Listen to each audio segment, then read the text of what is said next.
the Blackmagic Pocket Cinema camera, the 4K machine that pushes the boundaries of affordable cinema quality footage packed in such a small pocket-sized camera, is finally here.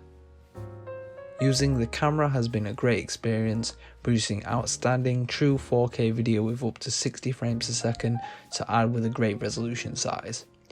It's packing a 12 to 35 Lumix lens for a stunning depth of field that can be captured behind subjects. Although not the best quality, it has its upsides that makes it easy handheld and it feels great. In comparison to the G7 we were filming this on, it's huge, so if you've used cameras like the GH5 you shouldn't have a problem adjusting to this build. And speaking of adjusting, the menus on the camera are some of the easiest I've ever seen. Panasonic do some great menus, however this is on another level of easy to use. With all its upsides, it has its downsides. Other than the build quality, the camera lacks some features you'd really expect in this type of kit.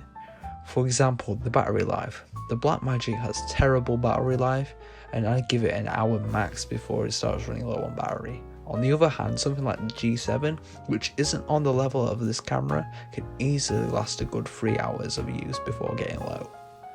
Next is no autofocus. We all have those times when manual focus isn't an option, and for this camera there is no option, because it doesn't include an autofocus on this camera, which is strange in my opinion. Finally, the file sizes.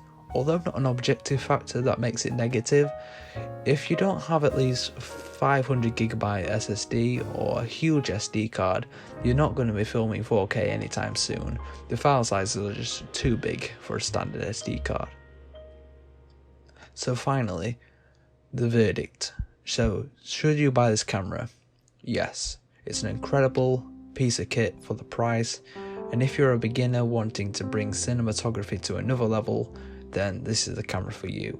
The GH5 is also a great option, however, I'd say it's targeted towards different filmmakers, and it shouldn't really matter what you film on, because at the end of the day, it's all down to how you can tell a good story with what you got. Thank you.